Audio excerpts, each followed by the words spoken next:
சீனிவாசன் இன்னைக்கு பார்க்க போகிறது என்னென்னா ஒரு ரிப்பன் பிரிண்டிங் மிஷினு. இது யாருக்கு கொடுத்துருக்கோம்? அக்ரி கோஆப்ரேட்டிவ் பேங்க்கு கொடுத்துருக்கோம். இப்போ இந்த மாதிரி ஆயில் பாக்கெட் எல்லாமே பேக்கெட் பண்ணுறாங்க. இந்த பேக் பண்ணுறதுக்கு நம்ம எம்ஆர்பி மிஷினரி கொடுத்துருக்கோம். இதை பற்றி ஃபுல் டீட்டெயில்ஸு வீடியோக்குள்ளே போகலாம், வாங்க பார்த்துக்கோங்க.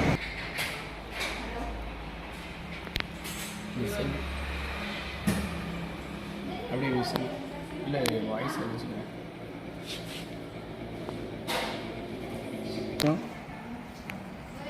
அப்படியே மேடம் ஜஸ்ட் அ மினிட்.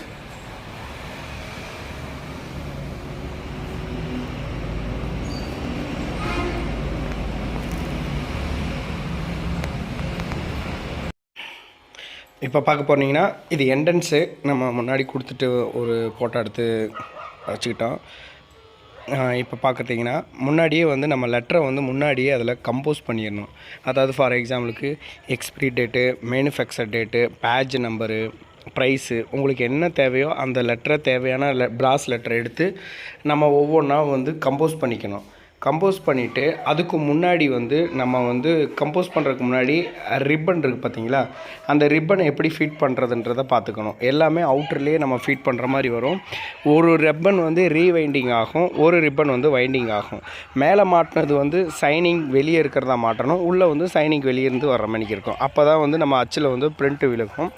சொல்கிறது இப்போ உங்களுக்கு புரியல அப்படின்னா நீங்கள் லைவாக பார்த்தீங்கன்னா தெரியும். இல்லைன்னா ஃபேக்ட்ரியில் கூட நம்ம அதை பற்றி எப்படின்னு தெரிஞ்சோம்னாலும் தெரிஞ்சு ட்ரைனப் கூட எடுத்துக்கலாம். ரெண்டாவது இப்போ நம்ம எல்லாத்தையும் கம்போஸ் பண்ணிட்டு அதுக்கடுத்து அந்த கம்போஸ் பண்ணுறதுக்கு முன்னாடியே நம்ம அந்த ரிப்பனை மாட்டிட்டு, ரிப்பனில் நம்மகிட்ட 3-4 கலர் இருக்குது. ரிப்பனை மாட்டிட்டு ப்ளஸ் உங்களுக்கு மிஷினை போட்டு ஹீட் ஆன் பண்ணிக்கணும்.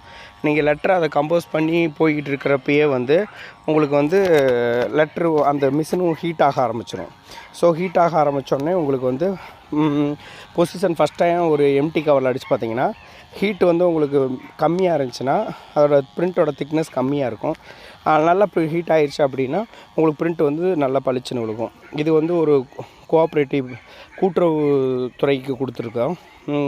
இந்த மிஷின் பற்றி டீட்டெயில்ஸோ இல்லை இதை பற்றி வேணும்னாலும் வீடியோவில் வர கான்டாக்ட் நம்பருக்கு கால் செஞ்சு ஆர்டரை ப்ளேஸ் பண்ணிக்கலாம். இதோட ஃபுல் டீட்டெயில்ஸ் வேணும்னாலும் நீங்கள் அதை ஃபோன் பண்ணி கேட்டுக்கலாம். இது இதோட ஸ்பெசிஃபிகேஷன் என்னென்னா sticker, label, sleeve, covers, paper, இந்த மாதிரியான ஃபுட் இண்டஸ்ட்ரியிலுக்கு இல்லை கெமிக்கல் இந்த மாதிரி பயன்படுத்துறதுக்கு எம்ஆர்பி எக்ஸ்பிரி டேட் அடிக்கிறது. இது ஒரு நார்மல் ரிப்பன் கோடிங் மிஷினு. அதாவது நியூமெக்ஸ்க்கு அடுத்த லெவலாக இந்த ரிப்பன் கோடிங் இருக்குது. இதுலேயே நமக்கு மோட்டர் டைப்பும் இருக்குது. இந்த 2 மிஷினை பற்றி எக்ஸ்பிளைன் போன வீடியோவில் நான் ப்ரெசென்ட் பண்ணியிருப்பேன். உங்களுக்கு அதை இது தனித்தனியாக பார்க்கணுனாலும் தனித்தனியாக பார்த்துக்கலாம், இல்லை 2ல் வேணாலும் 2லேயும் பார்த்துக்கலாம். இப்படி வச்சும் ப்ரெஸ் பண்ணலாம். இது நான் ட்ரையல் எடுத்தது. அவங்களுக்கு சொல்லி கொடுத்தது சிங்கிளாக வச்சு கொடுத்தாங்க.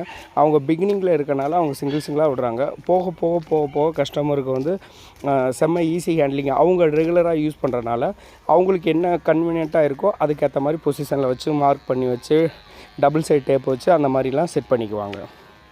மற்றபடி நம்ம நிறையா மிஷினரி கொடுக்குறனால ஒவ்வொன்றும் அவங்களுக்கான ஈஸி மெத்தடுகளை சொல்லிடுவேன்.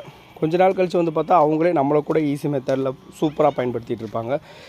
ஓகே, நன்றி, வணக்கம். ஒரு லைக், ஷேர், கமெண்ட்ஸ் பண்ணிங்கன்னா அடுத்த வீடியோ போடுறதுக்கு ஒரு நல்ல மோட்டிவாக இருக்கும். உங்கள் ஸ்ரீ பேக் சீனிவாசன். பாய், டாட்டா.